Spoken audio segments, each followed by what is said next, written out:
never left. All right. We never left. Yeah. Cheers and Action. bets.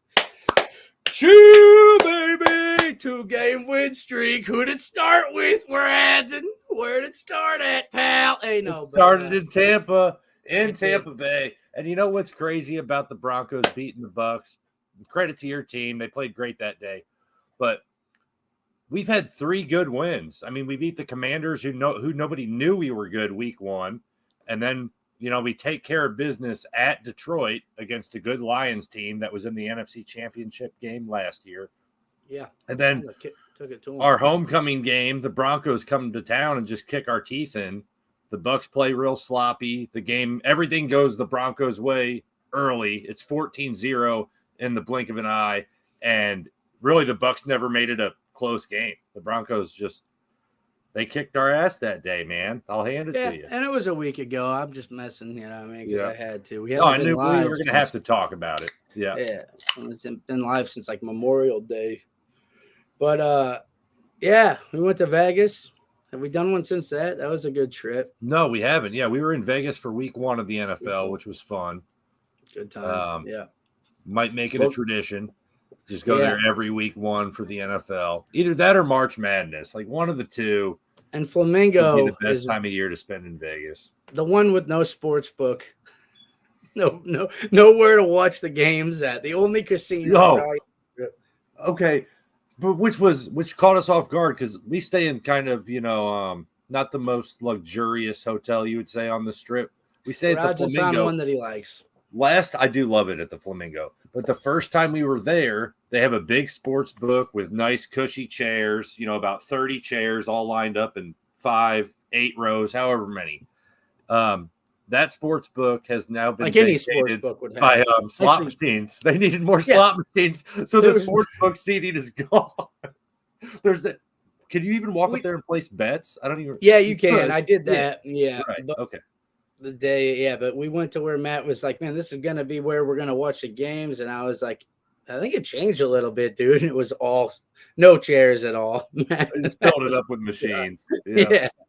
They make more money than any idiot that's going to want to bet. No one's putting in big money and betting at the fucking Flamingo, probably. Yeah, you're right. Slot machine, cig smokers. But we did end up finding a great place to watch the game. It ended up being at the Link, right? The Link right next door. Shout out to the Link. Place. Might stay there next time, to be quite honest. Yeah. They had, And then that spot at the Flamingo wasn't bad either, the little bar we found. But if you didn't get the spot that we had, that would have been annoying. Like being at a chair, you don't really have the view. Right. I got there early and did all I could to save an empty seat for you. Yeah. I was looking for socks. Let's talk some real ball, though. So we're gonna end up doing an NFL quarterly recap. We're gonna recap the NFL after the first 4 weeks. But first, we got to take care of something a little bit more immediate and more important. And Jimmy, I know this is a hero of yours, a hero of your dad's. Passed away recently. Pete Rose, greatest hitter in MLB history, most would say. So I'll let you go through and say. No, say. It is football season, so we'll get to it. Yeah, I think that was huge, man. I think it's a shame now that they're going to probably end up doing something or whatever. They'll put him in.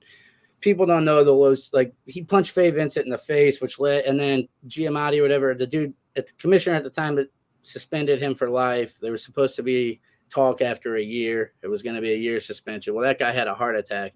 The guy that took over, Faye Vincent, Pete Rose punched in the face. Yeah. They had a little that talk after a year thing never ended up happening because the new commissioner hated Pete Rose. It's whatever with that. The Hall of Fame clearly wasn't going to happen when he was alive, and it didn't. But it's like, shout out to the greatest hitter ever, man.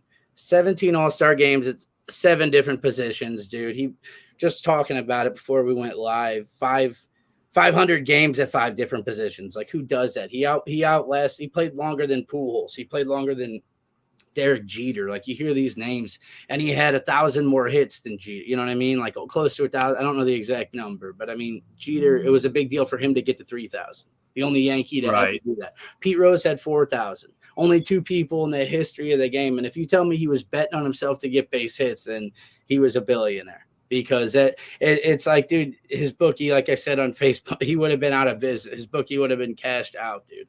And he also is big for hanging out with guys like Frank Robinson, and he's gone on record in the year recently saying like his teammates frowned upon him hanging out with the African American players. It wasn't a popular thing to do then, but they accepted Pete, maybe because he was more of a rugged, he grinder type guy that wasn't liked by the general public, and he didn't really give every reporter, I guess, respect, all that kind of shit. But the way he played got respect of the players, and I think now anyone that you hear, Scott Van Pelt, ended the segment on it the other night the day he died, and he was like, and just one man's opinion, but any person like to tell the story of baseball and leave Pete Rose out, you can't, I mean? It's just, the dude was a legend. Again, I don't have every number right here, but the 17 All-Star games, 7 different positions. That means every position other than catcher and pitcher. That's you just don't see that anymore. I mean, you could say Mookie Betts on the Dodgers and previously with your Red Sox is capable of playing like any position in the infield, although they probably wouldn't bother putting him at first base just because he's not 500 games, but also 5 of them. Yeah, not Mookie is not quite as versatile, and also just frankly, he's not quite as good as Pete Rose was. He doesn't his numbers do not match what Pete Rose was able to do, and we haven't seen him do it for as long as Pete did. And it's obvious, like the betting shit, because when you watch him play, dude, his whole thing is compete. He said when he hit Ray Fosse and he came on and said he never ruined that guy's career, and that guy actually had a better next 8 years than him or something. I watched an interview, which was pretty funny. But he's always in that All-Star game. They say he ruined Ray Fosse's career, and him and Ray Fosse had dinner the night before. They had hung out with his wife, like they were all hanging out. But he was like, my dad was watching that game. I wouldn't have been able to look him in the eye if I didn't knock him on his head. Like if I didn't try to win, right? You know what I mean? And that's once he was on the field, he played one way, and it didn't matter who that catcher was going to be. Didn't matter. The game was irrelevant or not. It didn't matter. No matter if the game meant shit or didn't. Whatever it was. It does to me, and I want to win. Like I'm not going to play to lose. So he's just a hero, man. Like the way he would run to first base, he would get walked and run to first base like it was a base hit and round it. See, that's a bit excessive, and I probably would would crack jokes about somebody if I saw him doing that. Like I watch a wild card playoff. That's why they called him Charlie Hustle. I saw a dude get walked and he fucking trucked it to first base. I would crack a joke or two, but that's just the way that's just who he was, man. Oh, someone actually did that? Because that was probably a shout out to Pete Rose. No, I'm saying if somebody did, I would make a joke about it. Like, what the hell is this guy doing? That was how the nickname after ball 4. That's how he got the nickname Charlie Hustle. I did not know that. I knew the nickname Charlie Hustle. I did not know that was why. Yeah. Players made fun of him. Players made fun of him for hustling everywhere, and he would run everywhere. They're like, oh, look at Charlie Hustle over here, like fucking with him.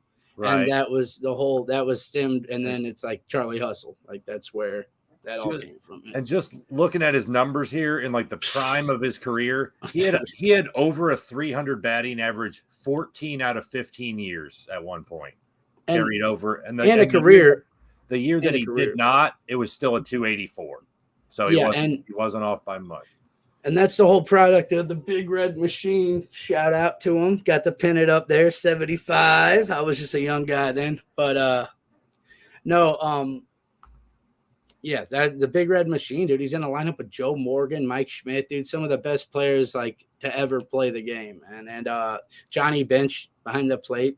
Yep. One of the coolest plays was the play where Bench, I believe he was a catcher, and he went to catch a foul ball right by the first base dugout, and Pete comes over too because it was kind of in between them. And when it pops out of Bench's glove, Pete's there to snag it and catches it for the out. Like little shit like that he would do. And the rounding first base after a walk just to fuck it with him, just to be annoying. Just to see if you could get anybody to like throw over or look over waste their time. Get under their skin, dude. Yeah. Get under their skin. Yeah. Like I still remember this kid. I'll never know who it was. Little league baseball. I'm talking Manchester, like 8 years old. And this kid got on base and was clapping. every time our pitcher would pitch. I'll never forget it though, you know. But it's like, dude, that's the shit that he's getting somebody's attention. Yeah, you're annoying people, dude. Yeah. So Charlie Hustle, man, he was a legend, dude. It's sad. Like, I know my dad. Shout out, even though he never watches this shit, he hates it. But yeah, I know it was a tough day, man. He was maybe somebody will convince him to give at least the intro of the podcast to watch. I can't tell you how many things I have that say, I'm sorry I bet on baseball from Pete Rose. Like, so many autographs. Like, the picture I put up, if you saw it, it was on Facebook, like, of him walking down the tunnel. Like, I have that autograph. Like, so many people, you know, my dad, like, I've always collected shit. My dad always did. So we have a lot of stuff. Big sports memorabilia. Yeah. Yeah. And Pete Rose is like so many that you can't even, it's like, fuck. Like, my sisters have one, two Shannon, you know what I mean? Pete Rose, like, it's wild, man. So your dad had that painting in his old basement too, right? Yeah, like the big ass mural thing. Him sliding. Yeah, the guy sliding head first. He knew painted that for him. Yeah. So I mean, there's a lot. That was a big day, I think, for sports fans, baseball fans. I mean, anyone. I don't know. It's sad. It's sad that they locked him out of the Hall of Fame, but any real fan knows how much he meant to baseball. Yeah. It's just annoying watching dudes like A-Rod and those guys on now. Everybody nowadays gets away with it. Yep. Yeah. Like, they literally cheated to make them better. Pete Rose didn't cheat to hit. And he bet on his own team. As far as we know, all he did was bet on his own team to win. And didn't pay. He didn't pay. Probably because he wasn't able to play. That was the closest thing he could do to, like, feel like he was, like, feel the urge. No, he was. It's probably his explanation, no? ESPN made a mockumentary, I guess you'd call it. It was just a shitty doc, but they tried to portray it. And at one point, because he owed bookies money. He thought he was Pete Rose. So he would pay off a bookie with a car, pay off a bookie with a bunch of baseball bets that were signed by him, not money. And eventually and he could never place the bets. So he had to have a middleman do it. And that's the guy that sold him out because he had all the information. And at one point, Pete's wife got on him. Oh, you're betting too much. So then he was like, hey, you got to pay. And he would have Paul Jansen pay. And Paul Jansen was a guy that ended up getting caught selling steroids and got investigated and then turned over Pete because they found out he knew all that shit, dude. It's like a whole, again, that gets into the boring part of it. It's more that he was a great hitter and what was he betting on to get base hits? I mean, but he'll never get to have that day now. And it's just a shame, I think. It's personal vendettas that came into play and fucked over a dude that, again, has the most hits in a game. That's all you're supposed to do. What are you looking up? What do we got? Well, I'm just seeing in the chat, Andy Volan said, Jimmy, explanation. Oh, keep it 100. That's my guy. He's a stuttering John hater, I think. Yeah, that's my really? Hell yeah. We got the fucking Dabbleverse drifted over. The Dabbleverse is here, baby. Hell yeah. That's great. I love it. Thank you, man. Thank you, Andy. Right. Yeah, I'm in here, man. Well, let's transition with that. Let's transition with that over to NFL. And we're just going to go, anybody who wants to follow along. Rest in peace, Pete Rose. R.I.P. to a legend. He was, Cheers to the homeboy. Yeah. Yeah, but that was, that's cool. Shout out, Andy. No, it was a sad day, man. It was a Sunday, I think, right? It wasn't football Sunday or no? Am I wrong on that?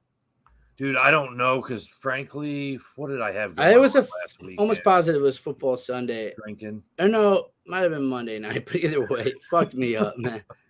It was Monday night because that's when the servers went out on PlayStation, I think, too, and it was the worst night of my life, I think. Yeah. Okay, see, I barely made it home to watch I get together with my art friends on Monday nights, and so I raced home from art night. Turned on Monday Night Football, Lions, Seahawks, and then I talked to Seahawks on. We have a buddy named Seahawks we play PlayStation with. Hopped on the mic with Seahawks, and he's like, "Dude, did you hear Pete Rose died?" And I was like, "No, I didn't have a fucking clue, man." So it was Monday. It happened Monday. Yeah. Beginning of this week. Yeah, dude, that was shitty, man. Came on a bad day. Yeah. Anyway, though, let's get to football. Let's get to some better. Football. Get to some pigskin. Good vibes. It's been a really fun NFL season. Let's fucking go, baby. The Broncos are 500. The Bucs are 3-1. We're in high spirits, and anybody who wants to follow along here just to look at like win-loss records, home away percentages, point differential, anything like that, we're just going to take our quarterly recap one division at a time. I'm going in order of how they have it on ESPN.com. So we're starting with the AFC, and we're starting with the only team that's really looked any good in this division, the AFC East, has been the Buffalo Bills. Now, they're coming off a tough loss to the Ravens, where the Ravens beat them handily, but nobody else in this division has looked good. The Jets and Aaron Rodgers aren't there yet. They just took a loss to your Broncos. The Dolphins look, or we are there. You know. The Dolphins are fucking terrible, and you can see it make the excuse no Tua. I don't know. They lost to the Jaguars when they had Tua, or no, they barely escaped that one. That's their only win. That's right. But what I'm getting at, this division, the Bills are winning this division. They have to be like minus 400, minus 800 even at this point to win this division. I'm intrigued. I think the Jets will make a push. I think, that'll actually be a tighter, because like it's early, man. It really is early. The first quarter of the year, like season, you know. There's still a lot of games. Yeah, you're right. Yeah, and they play 17 instead of 16. So there was little things in that Broncos Jets game where you could see Rodgers is telling a receiver something different than what he did. I saw. Yeah. And again, they haven't had a lot of in-game reps, like for real. Like they had, what they've had, but they haven't had. It's early, and last year they didn't have a full year of getting to know each other, so it's really kind of the first year with them all. I guess. Right. I just don't. I don't know that they'll. Yeah, and we have the best defense. Best defense in football. We'll get to the fucking AFC West. Calm your tits. But freaking. I don't think the Jets figure it out. Even if the Jets figure it out by, say, the playoffs and they creep into the playoffs, I don't think Aaron Rodgers and the Jets figure it out to like keep up with the Bills in a division, to compete for this division. Because you got to look at it like this too. The Bills are going to probably get 2 easy wins against Miami. They're probably going to get 2 easy wins against the Patriots. And then what is like the Bills are going to end up with 12 wins. Is where I see this. The Jets would be happy to get to 10. Wouldn't they? I think they'll be around there, dude. I don't know. We'll see. Yeah. I think this is the division we should probably talk the least about anyway. Yeah, it's pretty boring. I didn't even mention the Patriots because it's kind of exactly what we expected. We expected the Patriots to suck. They got that week 1 win against who? Let's see. Digging back into week 1. The Bengals, yeah, and that was a big survivor eliminator. That's where it all started, myself included. Our own little oasis. The Patriots lost to the. Got the only water for 100 miles. Can't have enough Mr. Sir references. So I'd say all right. I'm going. We're picking one. I'll go Bills. Yes, I think it's easy. I don't think it's close by the end of the year. I really don't. I think the Jets are going to turn it on at some point. Remember Rodgers? He used to say, relax. And that was when he knew the whole team in Green Bay. This is new, dude. Him and Carter got to get it going. Again, it's not easy. Like last week, like they could be 2-2 easily if they didn't go up against the maybe greatest defense of all time, like in the history of the league. So you can't really gauge it on one tough game against essentially the 2000 Ravens. You know what I mean? The Broncos defense might be legit. And, the only thing where I would start to kind of come to your side with the Jets having a chance. Maybe eBay isn't the best one, man. No. It's a quarter sleep. Or this is a okay, anyway. It's okay. I think Bill Belichick. I don't see any problem with it. I don't see any problem around. Yeah, I know. It's dangling. But I feel like I'm freaking. I feel like one of those Bills aliens on Space Jam. No, dude, get focused. We got to focus on football. Yeah. Enough of the quarter. The Bills defense is banged up. Yeah, I know. That's why the Bills defense is really banged up. No Matt Milano. Fuck that division. I'll go with the Bills just to get out of there. Let's move on to the AFC North. We actually have some. You're a loser. We have more than one good team to talk about it in the AFC North. At the top of the North right now. Can you shut the fuck up for a second? God damn. Okay, at the top of the AFC North, the Pittsburgh Steelers sit at 3-1. I wouldn't be surprised if Pittsburgh falls to third place in this division by the end of the year. They've had an early start. I think the Ravens pass them up easy, and I still haven't given up on Joe Burrow even after a 1-3 start. I think the Bengals find a way to, win 5 out of 6. They have a stretch where they win 5 out of 6, and they hop over the Steelers too. What do you think? Let's start with that. Steelers, do you think they make the playoffs? Well, you know what's interesting? Fields? That division, I guess if any divisional opponent, you guys are playing the Falcons tonight, so that'll start the 5th week. Has there been a head-to-head in this division yet? There has not, no. That's what I was just looking at. So I'm intrigued to see them play each other. Once they do that, it'll tell a lot. So do any of them have each other this week? Do you know? It's likely. Let's take a look. Yeah. Well, all right. I'll talk about. Yeah, but what about Steelers? Do they make the playoffs or not? I think they're around. I don't know. It could be like every year with them. One game and they're in, one game and they're out. It comes down to the last 2 weeks, though. I think they're going to be right there. I think Fields hasn't looked terrible, dude. I really don't. I just picked him up in fantasy. I don't know if you noticed, but I'm going to. Yeah, no, I didn't because that one really pissed me off. I was clamoring for him. Okay, we do have Ravens Bengals this Sunday at noon, so that's a big one. That'll show a lot. That will show a lot because like the Bengals show up against teams. They play to their opponent or whatever that phrase is. I agree. You know what I mean? 100%. Yeah. They when it's like the Chiefs, they know. So that's where you're right. I think they'll be around too.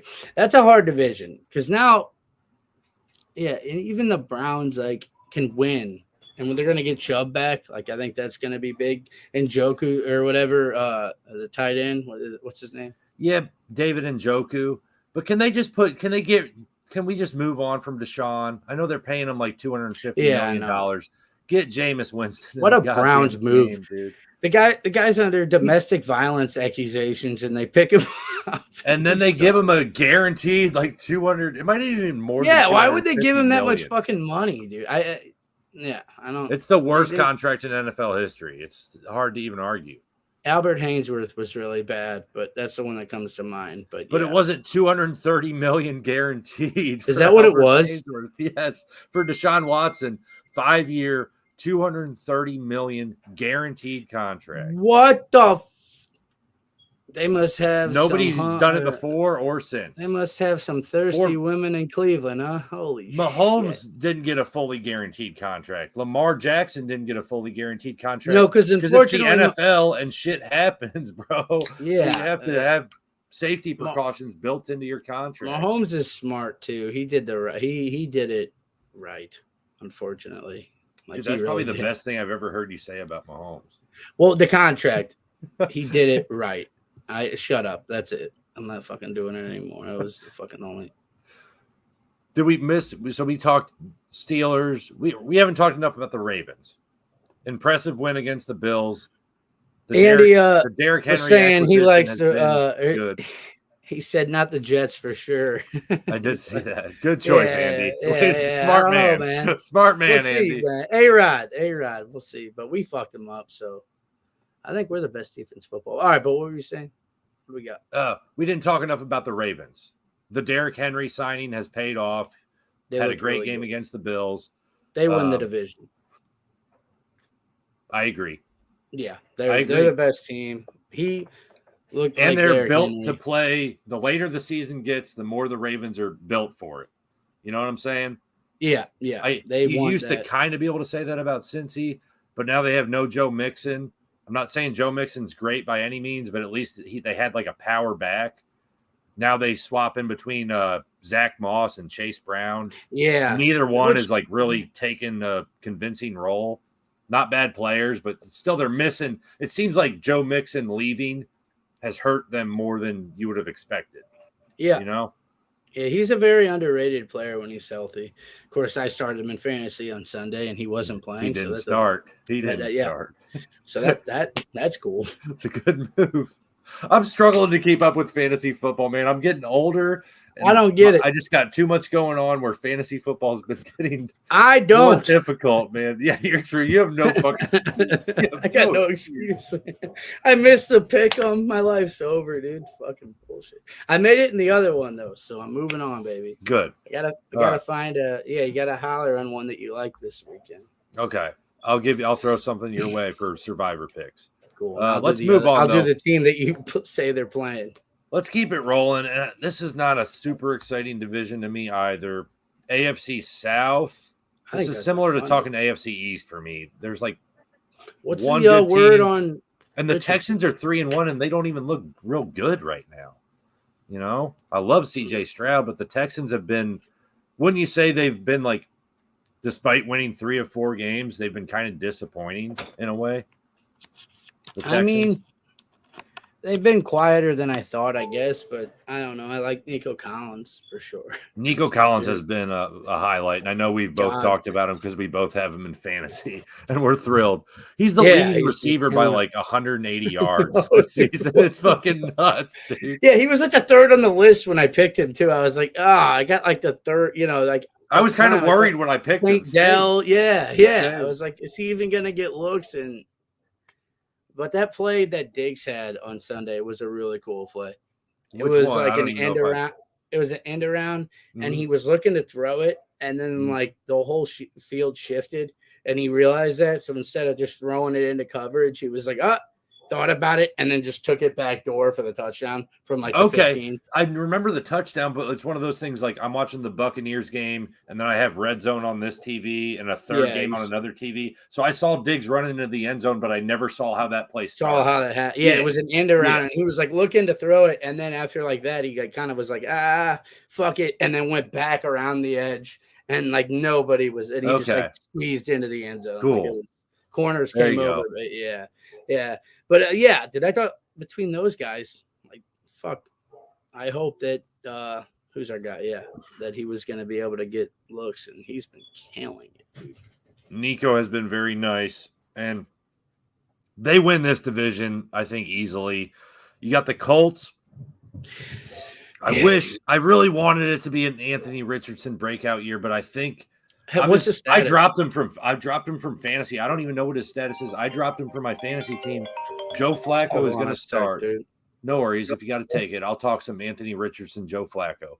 But Anthony Richardson, he's played like 25% of the games that he should have in his career. He's always out to injury. Even when he's in there, he makes some spectacularly good plays, and he makes some god-awful plays. And it just seems like that's kind of who he's going to be. Like his ceiling is super high and his floor is, the basement. It's just, you don't never know what you're going to get with that guy. Here, Dante. You got me? All right, yeah. Back. I got to let her in, but yeah, all right. Yeah, you're good. Anthony Richardson, you haven't heard the... Let's look it up. Anthony Richardson injury. It was his hip. He got injured. He came back in, and then after he was limping around, I don't know why the offensive coordinator is calling a read option play or why Anthony Richardson. He didn't slide there. Well, why? If you first of all, you send an injured quarterback back into the game. Why are we calling a read option? And then secondly, why is Anthony Richardson choosing to keep the read option when he's obviously really fucking hurt? Why is he keeping it on that play? And it should have been. That was the one that should have been a flag, right?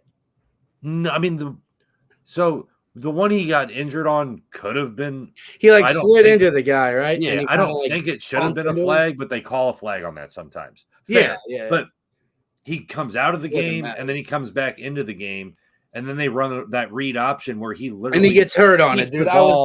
He keeps the ball, but like literally can't even finish the play. He just like falls down, basically, just gives up. Yeah. But it's like that makes no sense to me. Why are we calling a potential quarterback keeper play when he's hurt? And then why is Anthony Richardson actually keeping the ball on the running play and running with it if he knows that he's hurt? He plays reckless. It was a bad look. He's reckless, and he doesn't get it. Just like Tua. Tua does the same shit. And it's like, guys, you can't, like, you don't think that hit's gonna bang you up, but then You get bumped in the head going that fast, like you're gonna get hurt, man.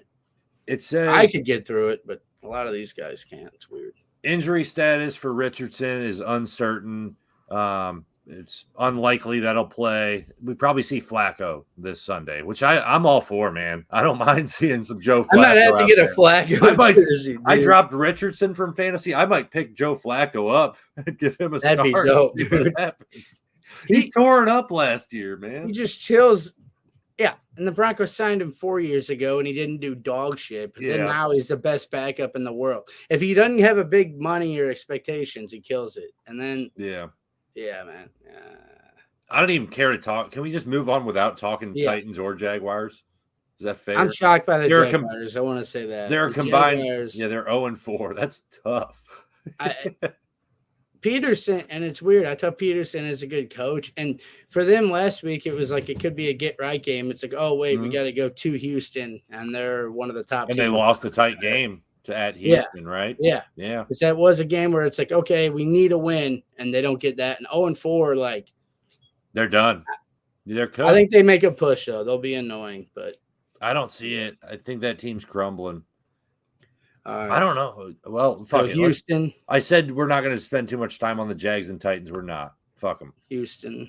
Okay, on to your favorite division. Talk about the Titans? The AFC West. I laugh when I watch Will Levis play. That's all I got to say. AFC West. Chiefs.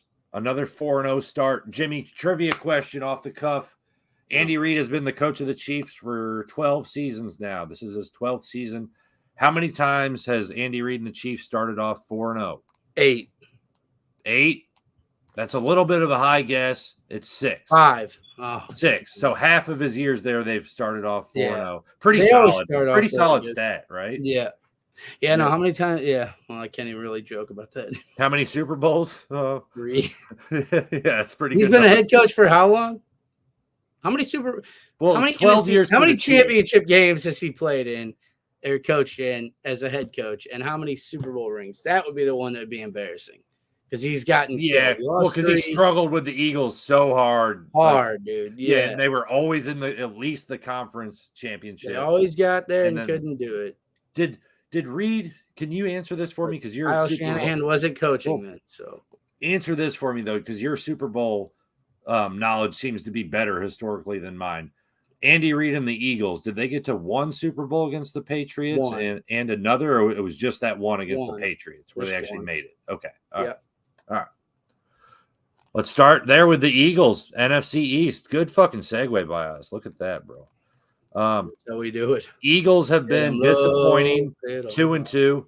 I actually still like the Eagles to win this division. Once they get Devontae and AJ Brown back, are you in the same boat? No, I like the commies. I like the commies, baby. Yeah, dude. Jaden Daniels is Kamala commies. Can we call them the Kamala commies? No, she can't win. She's an absolute loser. She's a liar. We will not have her in charge of anything. She's a loser. She's an absolute phony. I don't want to. Yeah. No, I'm excited. Well, that's gonna be its own damn day. So yeah, but the commie comms, yeah. I like them, man. Their defense is dope. I really like Dan Quinn. Like, he's a good – he got fucked. He was a coach for the Falcons when they blew it against I think he's solid. Yeah. He's a solid coach. He's a motivator. He has a huge Super Bowl lead, but he's a douchebag, but he's like a good douchebag. He's like a 60-year-old UFC fighter. Yeah. Yeah. He's like – he gets that hat on backwards, and it's like, oh, shit, dude. Like, if I was just kids or something and I fucked up and this hat came on backwards in the house, dude, like – shit. Yeah. Dad's pissed. Who didn't mow the lawn? Yeah, no, I think he's a motivator, and I think Jaden Daniels is the real deal, dude. I think as long as DJ Stroud of this. Yeah. The thing that worries me about Jaden is and I've saw him play against the Bucks week 1. I know he got completely crushed a few times, taken off and running the ball. Decked. I was surprised he got back up. And I just worry, can he avoid those hits? Or he looks fragile, but Lamar looks fragile too, and Lamar hasn't had trouble getting hurt. Well, and for a rookie, I feel like Jaden just kind of, to me, he looks like a bigger dude. Like he can kind of. He's skinny though. He's thin, man. Yeah, but I'm saying he's a rookie. Like, so you give him a couple of years working out in the NFL, like yeah. He might fill out. Yeah, I don't know. I just think the way they're playing, dude. I mean, he's like lights out. Like it has been impressive. Yeah. And who's really been impressive too? Did you see the locker room speech by Dan Quinn? That was pretty cool. Like I heard he said "fuck" a bunch of times. I did not. He was awesome, dude. Yeah, it was pretty dope, man. Douchey, awesome. The backwards hat was still on, but Terry McLaurin has been really big for them, and I think now that he has a quarterback, yes, Terry. I've always liked Terry McLaurin, but that's the thing. He's never had anybody really legit to throw the ball to him. And I think he knows that he does now. I think he actually is respecting that and is excited about it because he's like a leader kind of to them. Okay. So I don't know how we started. Oh, wait, we just said the Chiefs. We moved on from my division that quick. Oh, dude, you're totally right. I said the Chiefs. I said the Chiefs. Dude, you're totally right. I said the Chiefs. I asked the Andy Reid. Brought up Andy Reid and we're talking about the Eagles. I didn't let you get anything in about the Broncos or the Chargers. A bunch of bullshit, Andy. I'm telling you. All right, let's cycle back. AFC West. The Chiefs are 4-0. We know they're winning it because they've won like 10 in a row. But we can talk about the other teams too. Your Broncos start off 0-2 and then rally in Tampa to get to 1-2. Then beat Aaron Rodgers and the Jets to win 2 in a row. Who do you got this week, bud? Who do you got? What? Broncos your matchup. Who do they play? Raiders. Take care of business, man. We got them at home, dude. Yeah. Take care of business. No, I think the Broncos will be annoying. I think we'll get about 9 wins. So we're kind of on pace for that. And I think I was really excited. Our offense is dog shit, though. It's embarrassingly bad. At one point, he had 7 completions for -5 yards. I've never seen that before. I've never seen that either, man. It's like, why are you catching the ball? We're losing yards on receptions. Drop it. Yeah. Drop it. But the thing is, it's kind of crazy, though, because Bo Nix actually did look really good against the Bucs in that game. You know, and like, I get that they had a lead, and the weather was terrible. Anything. And do you think that was the problem with the Jets? Well, even Rodgers was bitching about the balls the whole game. Like the balls were slipping all over when they throw it. It was really crappy weather. Like it was. Okay. I don't know how much. I think our running game looked fucking dope. I'll be real about that. I think Javonte had big runs, McLaughlin, and we told them early on. It was clear we're running this shit down your throat and then we go and stoink a fucking field goal, and then they missed it, dude. I was like, when they missed that field goal, I was worried, man, because I was like, honestly, the way when it's a low-scoring game, why? I know you want to make it that like the other team needs a touchdown to beat us, sort of thing. But when it's that little time and the weather's like get a first down, maybe just punt it and pin them inside the 20 and make them, really actually have to gain some real yards. I thought about that right after we. You think about it after they missed the field goal, right? Yeah, because like Lutz had been, he's been killing it. Like against you guys, he had 4 field goals, I think. Like he had a ton. Yeah. He has been good, but that one, it reminded me so much of that kick we had in Seattle the first Russ year and the first game of the year. When we didn't know what to do at the end of the game. Oh, the Hackett. Oh, God, dude. God. Oh. The time management was rough. That was the abstract. I couldn't take you all the way through it. I just remember it being terrible. Yeah. You watch that and you're like, oh my God, this guy is not a head coach. Yeah, but anyway, turns out he's not. Raiders are blah, but they'll probably be. I think if the Broncos want to be a good team, they win this weekend. They have to. If they want to be in the hunt mix, this is a game you need to take care of. You win against bad teams, and the Raiders right now are openly trying to train Devontae Adams. No Devontae Adams. He's requested a trade. Yeah. You would think that they don't trade him to the Chiefs. There's no way they would trade him to the Chiefs. That's what I'm hoping. But the Bills gave up Worthy, and how about trading him to the Bills? The Bills could fucking use him. That's who. Yeah, I thought that. How about that? The Hawks was all about JJ going there. Not Jerry Judy, the other one. JJ. Justin Jefferson going there. Oh, okay. And he didn't have his contract figured out, and it looked like the Vikings. Yeah, so okay, you're talking about like a month ago. Yeah, like over the summer. Yeah. Turns out but anyway, they're okay. Yeah, Chargers. What do you think? Man, Herbert can't stay healthy, and he's one of my favorite quarterbacks to watch, but like he literally just cannot fucking stay healthy. I think by playing, he's not staying healthy longer too. Like he tries to tough it out, and then he gets out there and gets banged up again. Something else fucking keeps breaks. on going. Yeah, man. But it's tough. Like that game against the Chiefs, they start out with a 10-0 lead. He got banged up again early. And then they do nothing in the second half on offense, which seems to be a theme for fucking Steve Spagnuolo. He goes into halftime and just like he has the other team figured out. Like they can't do shit in the second half. I know you don't like me talking up the Chiefs, but like they don't give up shit in the second half. I'm on, I've said it a lot since that last Super Bowl. Like I don't know if there's a better combination of coordinators that we've ever seen in the history of the league between defensive coordinator and offensive coordinator. And you can give whatever with the fucking guy that went to Washington every time you want, but ultimately that's Andy Reid and that's Spagnuolo. And if you look back in the last 20 years of football that we've watched growing up, two guys have been the best at their jobs. Todd Bowles could be in that conversation, but Spags has got another. I don't know if Todd Bowles can be, frankly, even though I love him. He's my coach. But he said, you got to remember, Spags won 2 Super Bowls with the Giants, too. That's my point. I'm saying he beat Brady. He beat Brady twice.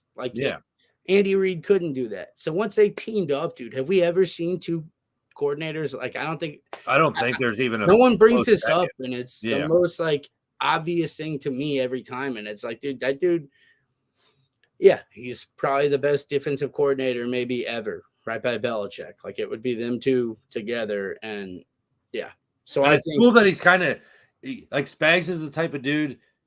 He doesn't get talked about for head coaching opportunities. Because I think he doesn't even want to do it. He just wants to he was a douchebag here. Well, St. Louis Rams. I remember. But nobody was going to make that team work. I mean, Jeff Fisher had a chance. Jeff Fisher couldn't do it. Yeah, we're not. That was in the work for years before. They weren't going to hire anyone that would do good. Yeah. Because it wouldn't make sense. They didn't want to do that. Right. But I think that combo, I don't know if we've talked about that on here. But I know we've talked about it. I don't think we've talked about it on the pod. But Chargers, I like Harbaugh, and I like the Harbaugh-Herbert combo. I just need to see Herbert like stay healthy, man. And it's like it happens so much that it's concerning. It's not quite on the Anthony Richardson level of recklessness, but I'm waiting for one of those games. He's always hurt. You know how Harbaugh does the thing before the game where he like beats up quarterback. He does all sorts of crazy shit. If there was a Family Guy episode where like at the end of that shit, Peter's like doing that, they clip to that, and then he just punches the quarterback in the face. Like, did you like at the end of it, smacks him across the face? There was a video of Harbaugh, Chargers Harbaugh. I get the Jim and John confused, so I'm just going to call him Chargers Harbaugh. There was a training camp video of him doing a press conference, and he gets asked a question, and he looks up at the ceiling, and then he says, I woke up at 4 a.m. this morning, and I looked up, I stared up at the ceiling, and I thought, today isn't just another day. Today is the day.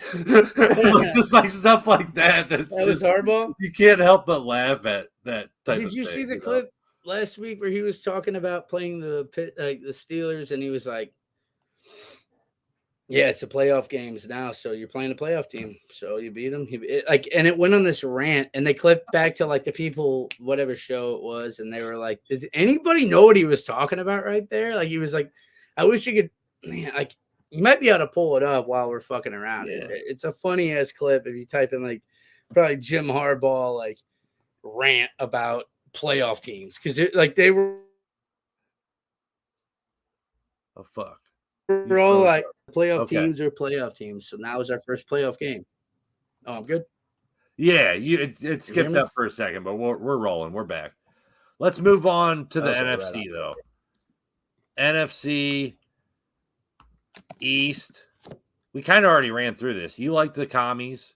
I like the Eagles to bounce back once A.J. Brown and Devontae Smith are healthy. The Giants are going to be bottom of the barrel in the East. The Cowboys, same old Cowboys, man. Can't trust them. Now they're banged up, too. Yep. So these teams, too, that, like, aren't there but kind of there in these years, like, then you end up playing more playoff games when you don't get that far, and you might not get there, but you end up getting banged up because you played more games later in the year, and then you get injured, and then your window closes, you know, kind of like the Bengals and shit like that. Like, yeah, because you've had to play more than the other teams that are thinking they're going to be there, and then they pass you in that shit, and then you're back in rebuild because you got banged up. Right. And I think that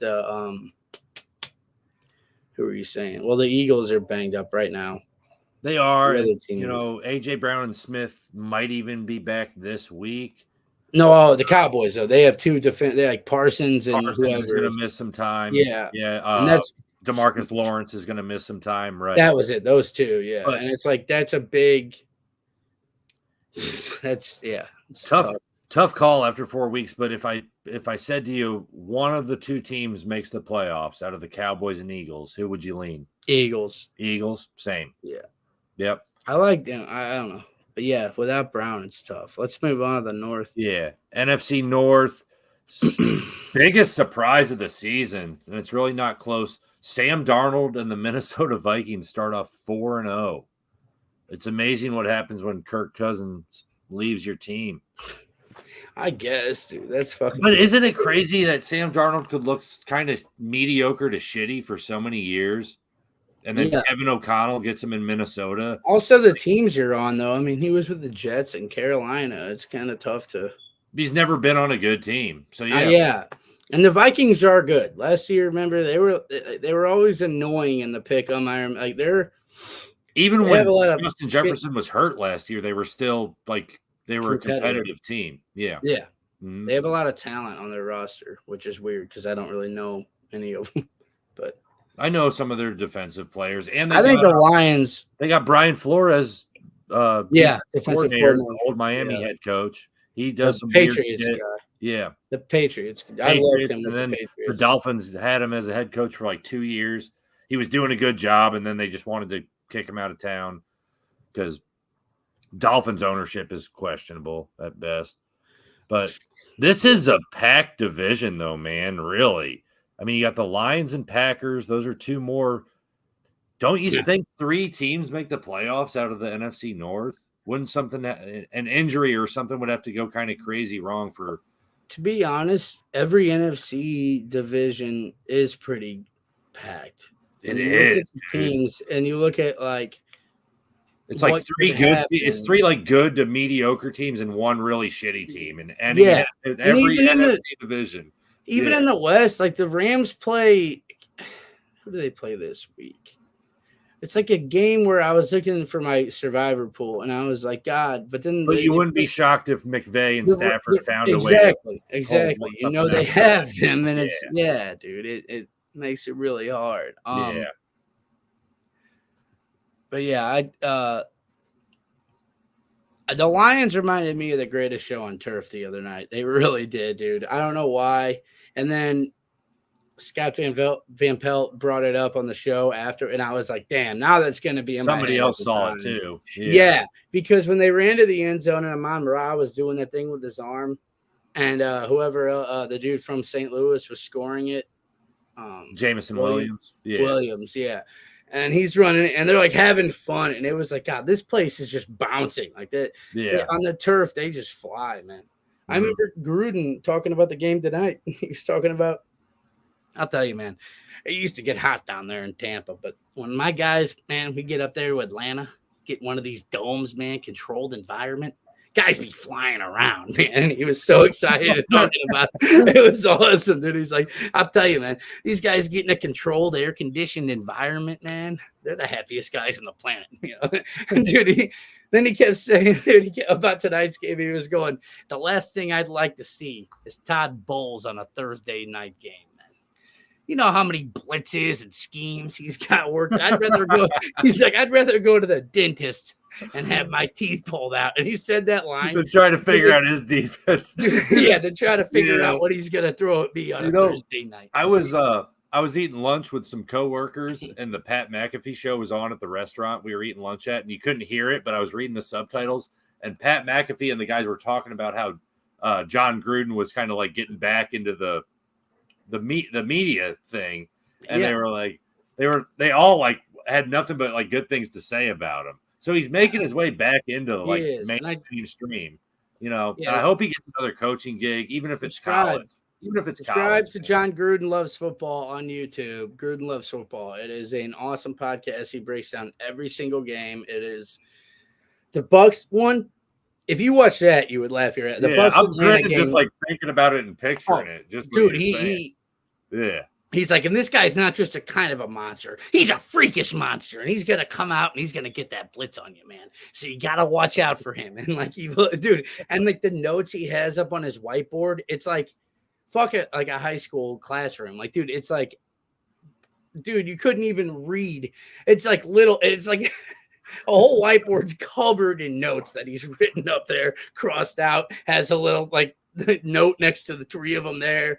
Yeah. I mean, you can tell the dude, I think he did it well by letting everything kind of blow over a few years. It sucks for him, but show that he's still game plans, dude. Like he breaks down every game. It's like, man, this kid from Iowa, man. I want you to watch this kid on Thursday night. He's a game changer, man. He's a game changer, man. He's got so many ways to put things. They all sound like they're all like entertaining as fuck. He kept going back to the joke about going to the dentist like 15 times in this thing. He's like, I tell you, man, I'd rather get like cavity pulled on. And then it's like an hour later, he's like, and I'll tell you, Thursday night against Todd Bowles, man. Let's talk about the NFC South then. We got a big game. Buccaneers. So what are we saying then? Minnesota or Detroit? I'm taking Detroit to win the North. Okay. Yep. I'll go Minnesota just to fuck with it. Okay. All right. NFC South. Yeah, Bucks go to the Falcons. The Bucks lead the division at 3-1. Then they're followed by the Falcons and the Saints at 2-2. There's only 3 teams in this division. The 4th team, the Panthers, they don't even count. So we won't talk about them. Now. But let's just talk about tonight's game, man. Fuck it. The Atlanta Falcons are favored by 2. I will be on the Bucks money line. I think we're playing far better than they are right now. Thursday night games are hard to bet sometimes, but do you have a lean? I'm going with Gruden. You're going with last thing I'd rather do, man. I'd rather get my teeth go against him on a Thursday. Todd Bowles on a Thursday night, man. This guy's got 15 blitzes coming that you've never seen in your life, man. And Kirk Cousins can't move away from those blitzes either is the thing. So if they don't get picked up, he's going down. Is whatever his name is healthy? Who's that? Who's whatever his name is? Your secondary guy. Antoine Winfield is not back. I mean, it's a short week. They didn't want to bring him back.